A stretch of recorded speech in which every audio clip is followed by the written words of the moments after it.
الحمد لله رب العالمين. أصل اللهم وسلم على عبدك ونبيك ورسولك سيدنا ونبينا ومولانا محمد وعلى آله وصحبه ومن والاه. Assalamu alaikum wa rahmatullahi wa barakatuhu, frères et sœurs en islam. Nous vous souhaitons un bon début de Ramadan et nous prions Allah d'achever ce mois béni de Ramadan dans la pénitence et la foi. Et voici quelques recommandations que nous avons l'habitude de négliger. Ces recommandations viennent du prophète sallallahu alayhi wa sallam. Ces quelques paroles bénéfiques, très profitables, que la faim et la soif et l'impatience nous poussent à oublier au moment de la coupure du jeûne.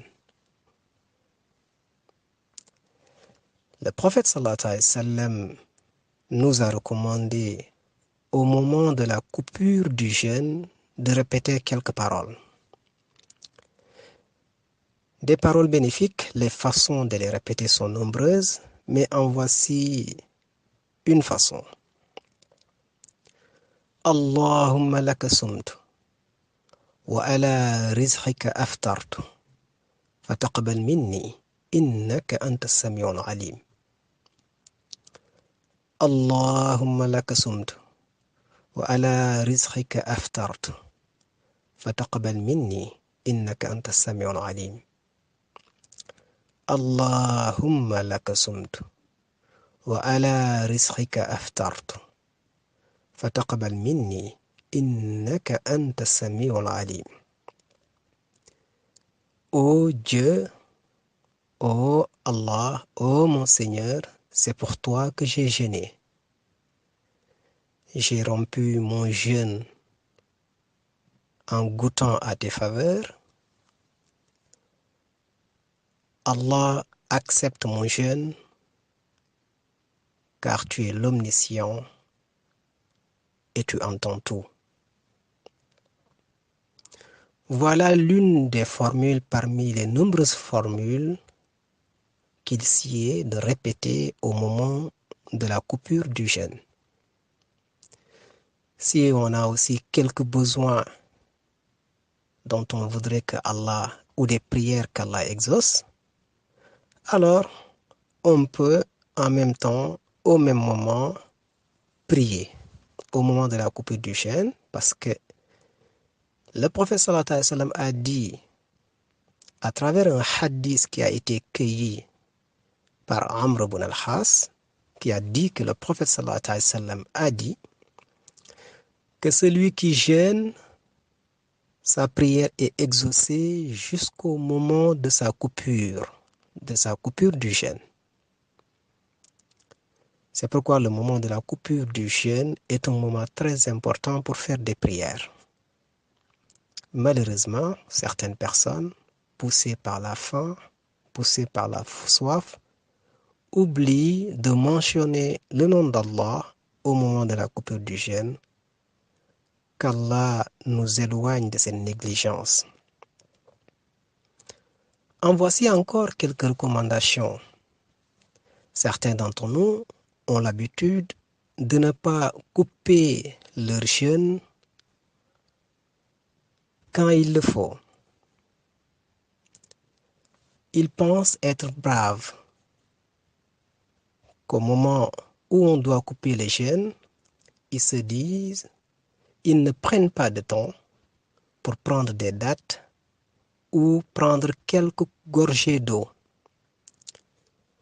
Il n'est pas de la sunna du prophète sallallahu alayhi wa sallam de repousser la coupure. Quand on dit que c'est l'heure de la coupure, cherchez des dates.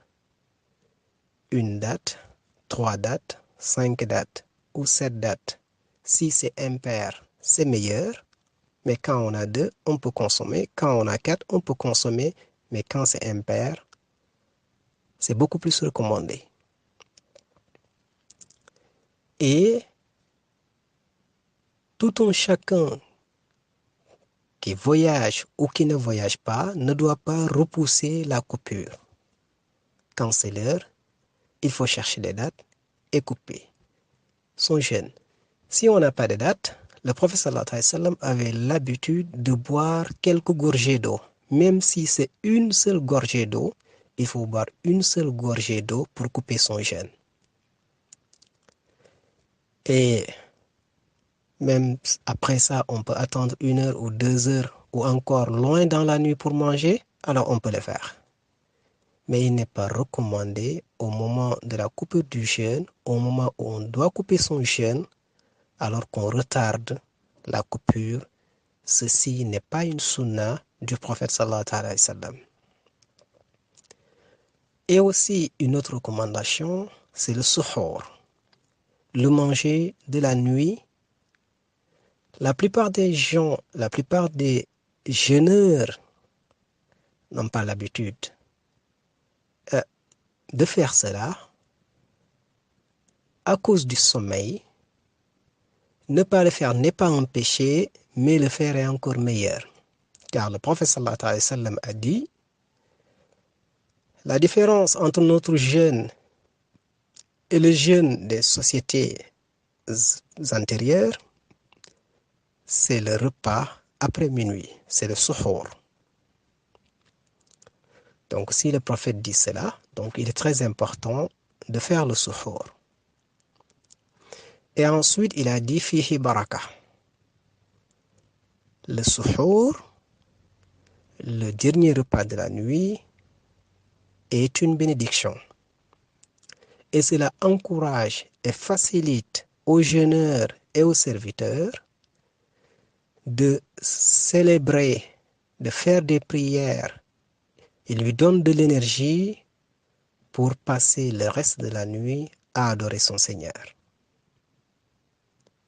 C'est pourquoi quand on néglige le suhoor, il est très difficile de se lever et d'accomplir le reste des obligations dans la nuit et surtout la prière de Fajr et la prière de Subh.